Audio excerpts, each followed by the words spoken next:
예수 그리스도의 부활입니다. 예수 그리스도의 이 부활은 처음에는 아무도 안 믿었죠. 예수 그리스도의 부활뿐만 아니라 오늘 나사로 다시 살아나는 것도 사실 안 믿었습니다. 예수님이 다시 살아날 것이다 했는데도 불구하고 이 부활이라고 하는 메시지는 부활은 마지막 날 부활 때 다시 살아날 줄을 알았습니다. 이제. 근데 그 오라비가 나사로가 다시 살아나는 것은 안 믿었죠. 왜냐하면 죽었다 살아나는 것은 사실 쉬운 일이 아니죠. 전능하신 하나님만이 하실 수 있으니까 대부분 그렇게 생각합니다. 나중에 마지막 때에 부활할 것이다 이렇게 알고 있죠. 그래서 예수님의 부활도 사실은 안 믿었습니다. 3일 만에 다시 살아날 것이다 안 믿었죠. 그래서 죽은 것으로 끝이라고 생각했습니다. 그래서 다 이제 제자들 다 도망갔죠. 그리고 은혜 입은 성도들도 여기 마르다 마리아 사실 어찌 보면 안 믿어지는 게 이상한 건 아닙니다. 이제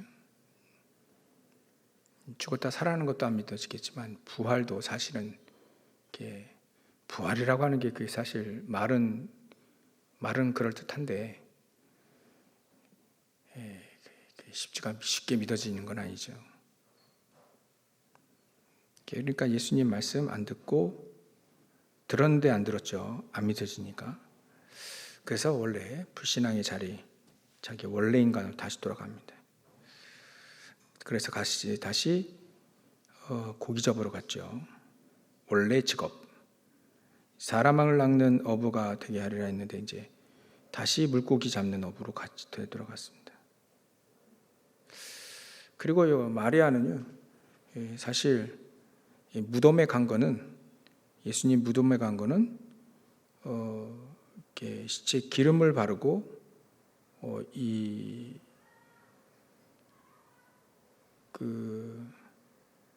사실 안 믿고 장사 지내러 간 거예요. 처리하려고요.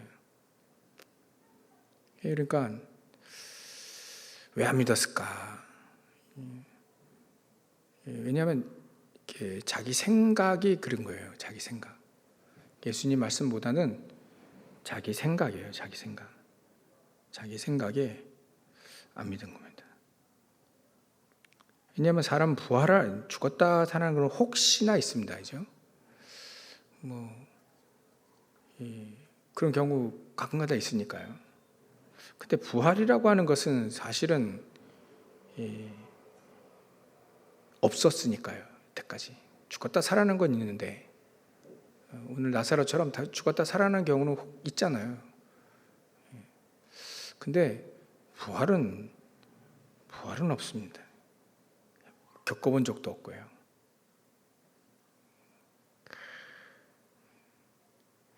왜냐하면 예수님도 십자가상에서 완전히 죽으셨기 때문에. 그러니까 예수님이 오늘 본문에도 예수님이 그리스도십니다. 마르다가 얘기하죠. 네가 믿냐? 내가 부활이라는 걸 믿냐? 그랬더니 주여 그러하다 주는 그리스도시요 세상에 오신 하나님의 아들이신 내가 믿나이다 하는데 안 믿었어요. 그리스도는 이 땅에 오셔서 죽으시고 부활하셔야 되거든요. 네, 그러니까 그리스도 아는데 잘 모르는 거죠.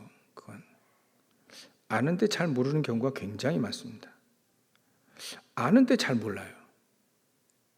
반쪽만 알든가 또 조금 일부분만 알든가. 그래서 그리스도는 비밀이라고 하잖아요. 정말 그리스도를 알면 부활하셔야 되겠구나. 부활하지 않으시면 안 되는구나. 예수님 십자가 달려 죽으시고 부활을 믿어야만 그리스도를 믿는 거거든요. 그러니까 아는데 믿는데 반만 믿은 거죠. 조금만 믿은 거죠. 그게 어떻게 반만 믿을 수 있겠냐 하는데 반만 안 겁니다. 자세하게 비밀로 자세하게 알지 못하는 경우가 굉장히 많아요. 우리 크리스찬들이 그리스도를 사실 아는데 잘 모르는 경우가 굉장히 많죠. 그래서 과학적으로나 의학적으로나 생리적으로 불가능하다고 배웠기 때문에 안 믿었죠, 사실은. 근데 예수님은 사실대로 부활을 하셨습니다. 그래서 예수님이 요한복음 14장에 보면 빌립과 예수님 대화 내용이 나오죠. 이 빌립이 사도 빌립이요. 하나님 보여달라 이렇게 얘기했습니다. 그러니까 예수님이 나를 그렇게 오랫동안 봐놓고도 하나님 보여달라 하냐. 나를 본 자는 아버지를 본 거다. 내가 하나님이니까. 그 뒷말이 숨겨져 있는 거죠. 그래서 요한복음 15장 7절에 이렇게 되어 있습니다. 너희가 내 안에 거해라. 그리고 내 말이 너희 안에 거하면 무엇인지 원하는 대로 구하라. 그러면 이룰 것이다. 왜냐하면 예수님은 하나님이시니까요. 그래요. 고린도전서 15장은 부활장이라고 하는데요. 이 고린도전서 15장에 보면 사실 첫사람 아담, 마지막 아담 그렇게 표현하고 있습니다. 첫사람 아담은 생령이 됐죠. 생기 돌아서 첫째 아담은 생령이 됐고 마지막 아담은 살려주는 영, 그리스도죠. 우리의 영을 살린 거예요. 살리시는 영이 됐다. 그렇게 표현되어 있습니다. 그러니까 우리를 살려주시기 위하여 오신 분이 바로 그리스도다. 15장 20절부터 23절에는 그분이 부활의 첫 열매다. 부활의 첫 열매다. 내가 곧 부활이요 생명이니 나를 믿는 자는 죽어도 살고 살아서 나를 믿는 자는 영원히 죽지 않고. 부활의 첫 열매는 그래서 그리스도다. 사실은 나사로도 이게 다시 살아났지만 부활은 아니죠. 죽었다 살아난 건데 부활은 아니에요. 부활은 완전히 다른 모습으로 바뀌는 거예요. 부활. 죽었다 깨어나는 게 아니고요. 죽었다 사는 게 아니라 완전히 다른 몸으로, 영원한 몸으로 다시 이제 변화되는 거예요. 그건 여태까지 한 번도 체험해보지 못했으니까 안 믿는 건 당연하죠. 그래서 이거 가지고 예수님 부활의 첫 열매다. 그 다음에 이제 우리는 그 첫 열매 다음에 우리는 계속 이제 나중에 마지막 때에 이제 부활하게 되죠. 예수님이 마르다에게 얘기하신 게 오라비가 다시 살아날 것이다 하는 거를 부활로 착각한 겁니다, 사실. 그러니까 예수님은 거기에 받아쳐서 말씀하신 게 야, 내가 부활이다. 나는 부활의 첫 열매가 될 수 있고 또 나를 믿으면 살아서 나를 믿으면 영원히 죽지 않는다. 좀 죽어도 살겠다. 근데 지금은 예수님이 부활을 얘기하신 게 아니에요, 사실. 부활 메시지가 나왔긴 했지만 다시 살아날 것이다. 살리겠다는 얘기예요. 어찌 보면 부활을 조금 설명하시려고 해요. 그래서 이제 말하다가 부활을 얘기하니까 예수님이 내가 곧 부활이다. 난 살릴 수 있는 전능하신 하나님이다. 그 얘기를 하시는 거죠. 그래서 죽은 지 냄새 나는데도 불구하고 예수님은 이 나사로를 살리신 거죠. 그래서 첫 열매는 그리스도다. 그래서 이 고린도전서 15장 23절에 보면 우리가 각기 차례대로 부활이 될 건데 첫 열매는 그리스도고 그 다음에는 우리 주님 강림하실 때 그리스도에 속한 자가 다 부활할 것이다, 이렇게 얘기를 하고 있습니다. 근데 이걸 안 믿으니까 사실 예수님이 부활하신 것이라고 하는 것을 그리스도라는 걸 인정해야 되니까 인정 안 하고 있거든요, 유대인들은, 바리새인들은요. 그래서 조작을 했죠. 기절했다, 기절설. 기절했다가 다시 살아난 거지, 그건 부활이 아니다. 도난설. 누가 제자들이 예수님 시체 도둑질해 갔다, 그러놓고 부활했다라고 한다. 도난설. 또 환상설. 봤는데 그 환상 본 거지 실제 부활한 거 본 거 아니다. 그렇게 조작을 했는데 사실 이게 예수님이 살아나신 것을 증명하는 내용들이잖아요. 기절설은 어쨌거나 살아났고, 무덤이 비었던 것을 확인하고 있고, 도난설, 환상설, 많은 사람도 봤다는 거예요. 오히려 조작설이 오히려 살아나셨음을 증명하게 된 거죠. 그래서 우리가 중요한 건 예수께서 죽은 자 가운데서 부활하신 이 네 가지 증거, 예언된 사건이다. 그래서 채찍질 당하고 죽을 것을 예언하고 다시 3일 만에 살아날 것이다 라고 말씀을 하셨고요. 근데 중요한 건 다시 살아나지 않으셨다면, 그 예언이 이루어지지 않았더라면 어떻게 되는가? 그 굉장한 중요한 문제가 그 안에 들어가 있습니다.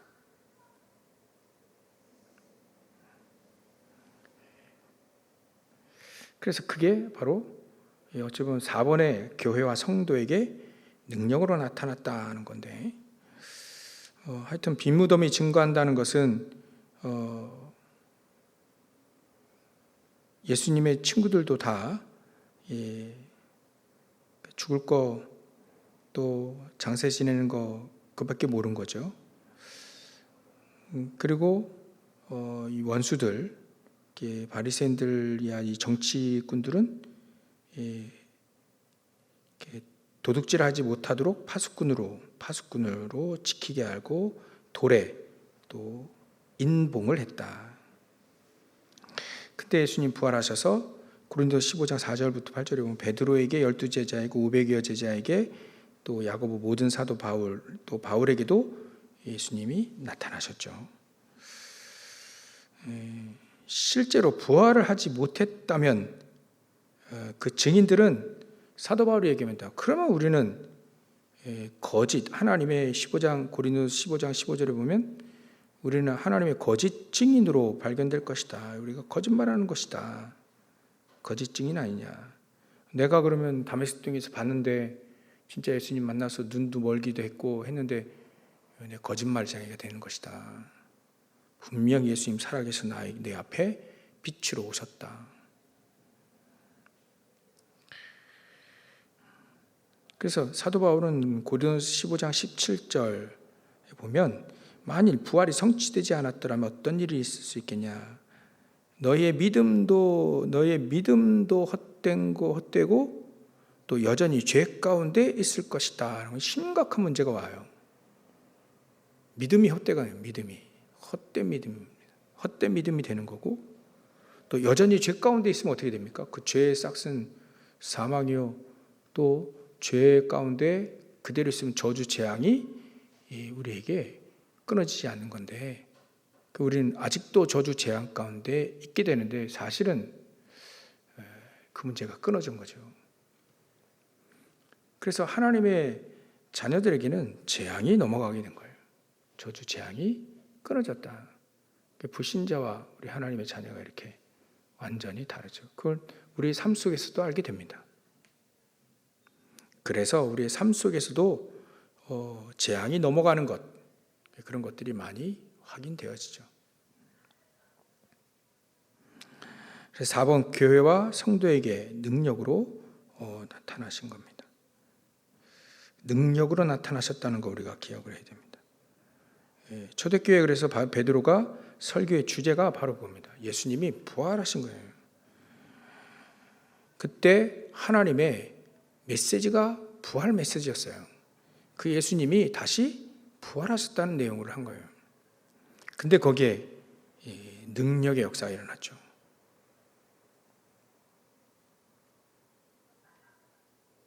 사람들이 이 사도 베드로의 메시지를 듣고 그렇게 말합니다. 그러면 우리가 어떻게 해야 되겠냐? 형제들아, 우리가 어찌할꼬? 그래서 베드로가 너희가 회개하여 각각 예수 그리스도의 이름으로 세례를 받고 죄 사함을 받아라. 그리하면 성령의 선물을 받을 것이다. 이렇게 얘기합니다. 그래서 교회와 성도에게 이 능력으로 나타나신 거예요. 능력으로 나타나셨다. 실질적으로 마가다락방의 능력으로 나타나셨고 또 성령의 선물, 그 능력이죠. 성령의 능력으로 덧입게 되어져서 이 초대교회 제자들이 세계복음화에 쓰임받게 됐다.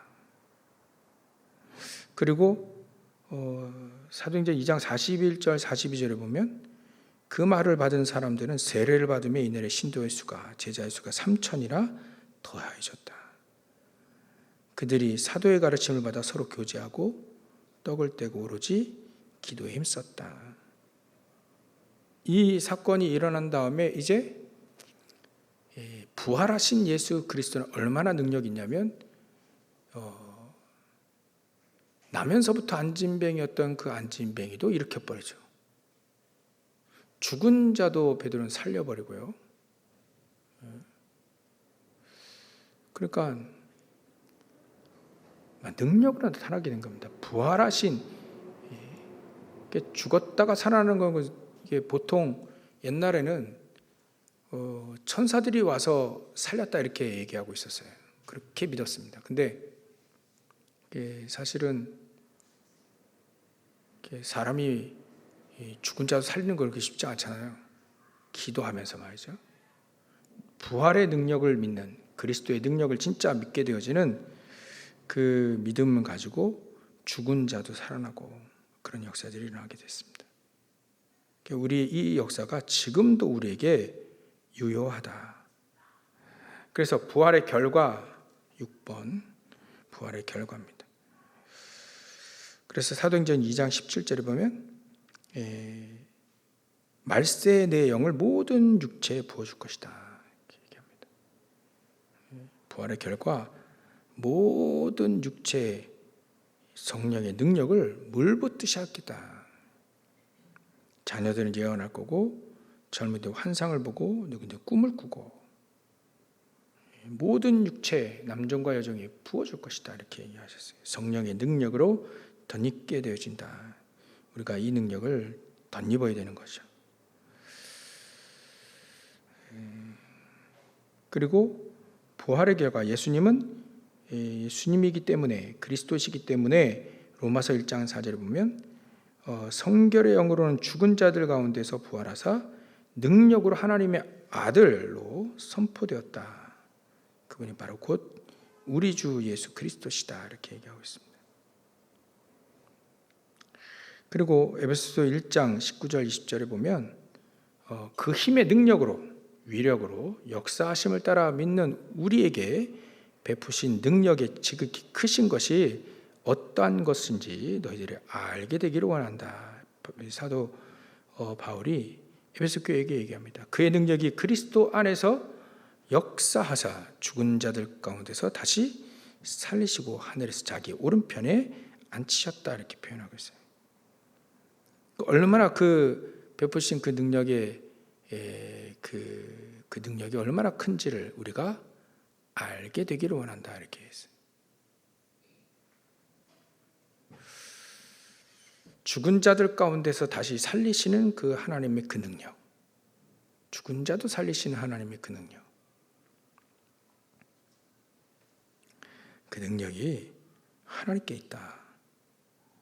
근데 그 능력이 예수 그리스도의 이름으로 우리가 그 능력을 체험할 수 있다. 빌립보 3장 20절에 보면 그는 만물을 자기에게 복종하게 하실 수 있는 자의 역사입니다. 만물을 자기에게 복종하게 하실 수 있는 자의 역사로 우리의 낮은 몸을 자기 영광의 몸의 형체와 같이 변하게 하실 것이다. 그러니까 모든 만물이 그리스도의 이름으로 그리스도의 이름 앞에 복종하게 될 수 있다는 거예요. 왜냐하면 부활이라고 하는, 여지껏 우리나라에도 뭐 12명이 뭐 그리스도다, 또 영상 하나 봤더니 막 보혜사가 오십니다. 사람이 지나가는데 보혜사가 오십니다. 그러고 있는데요. 사실 자칭 하나님이 12명 있죠. 하나씩 한 사람씩 죽죠. 근데 부활하지 않았습니다. 3일 만에 부활하셔야 되는데 그분들이 그래야만 하나님인데 그리고 보혜사고 그러는데 사실 제가 예언하건대 한 사람도 부활하지 못할 겁니다. 주님 강림하실 때 그때 우리가 호련히 다 변화된 거죠. 부활. 근데 그전에는요. 부활을 자칭 하나님 아무리 떠들어도요. 부활만큼은 흉내낼 수가 없습니다. 능력은 죽은 자도 살리고 능력 나타내고 그것도 다 흉내낼 수 있어요. 적그리스도는 흉내낼 수 있습니다. 근데 분명히 부활은 첫 열매는 그리스도밖에 없다 했어요. 그리고 나중에 그리스도에 속한 자들 전부 다 이제 부활하게 되는 거죠. 그때 우리가 다 예수님 믿는 사람 다 부활하는데 그때 지금 자칭 하나님 그 사람도 부활 안 할 겁니다. 왜냐하면 굉장한 죄 가운데 그리스도 안 믿으니까, 하나님 안 믿으니까 사람들은 부활 안 할 겁니다.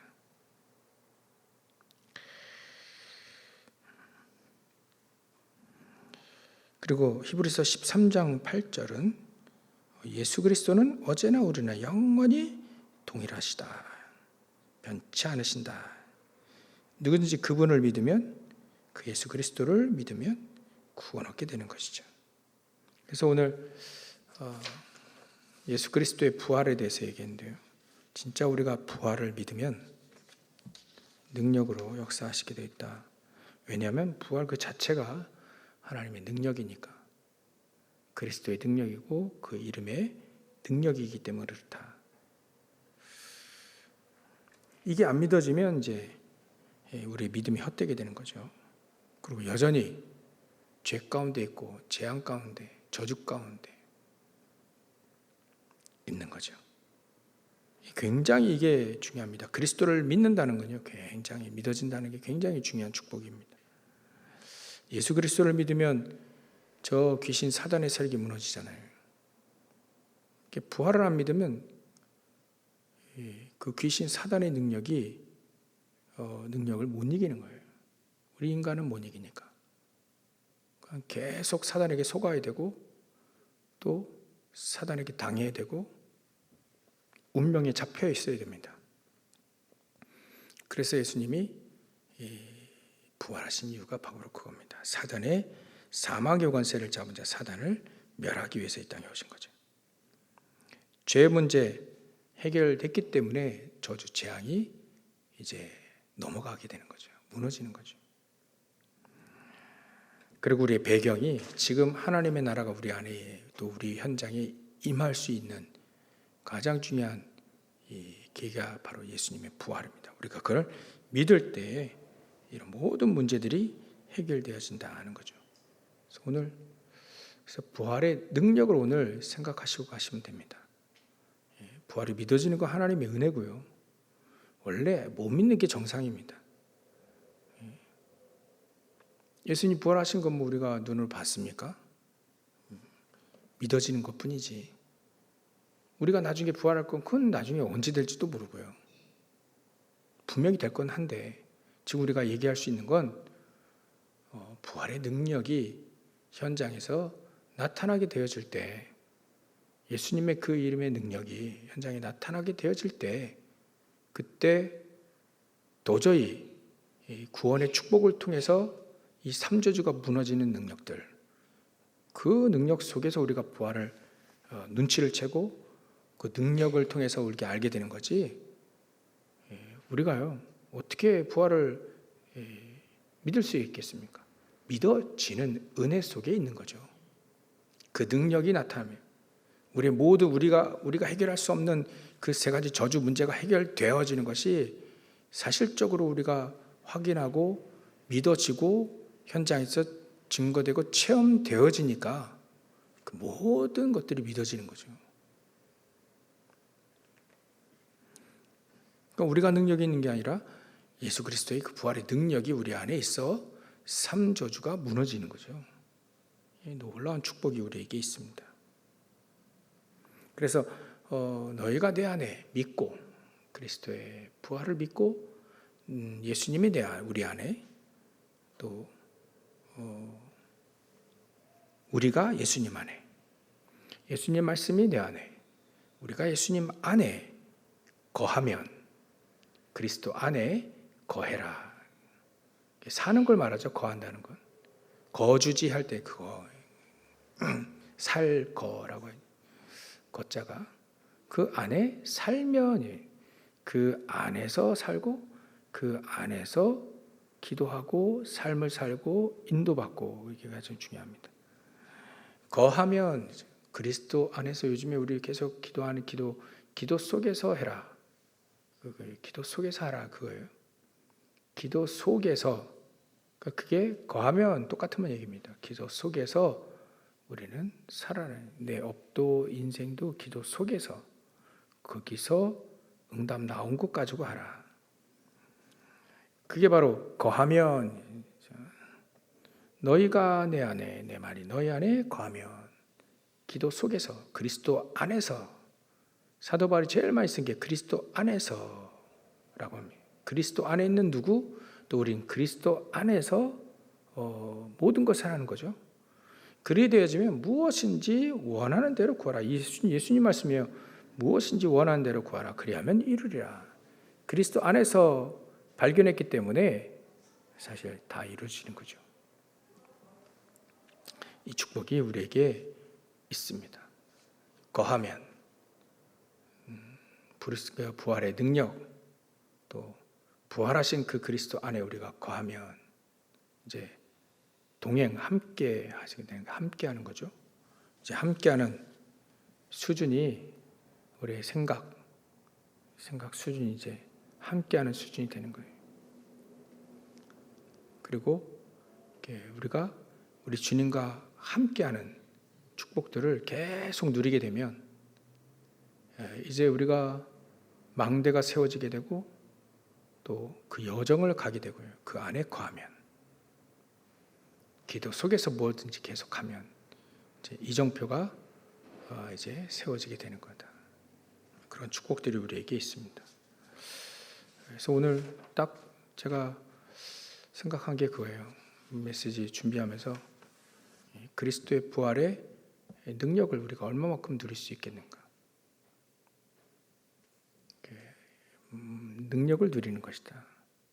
그리고 그 부활의 능력을 가지고 계신 그 그리스도 안에서 얼마만큼 우리가 비밀과 응답들을 찾아낼 수 있겠는가. 그 두 가지입니다. 그 능력과 그 그리스도 안에 있는 비밀들. 그 비밀 속에서 우리가 얼마만큼 777을 누리는가. 그게 가장 중요한 내용입니다.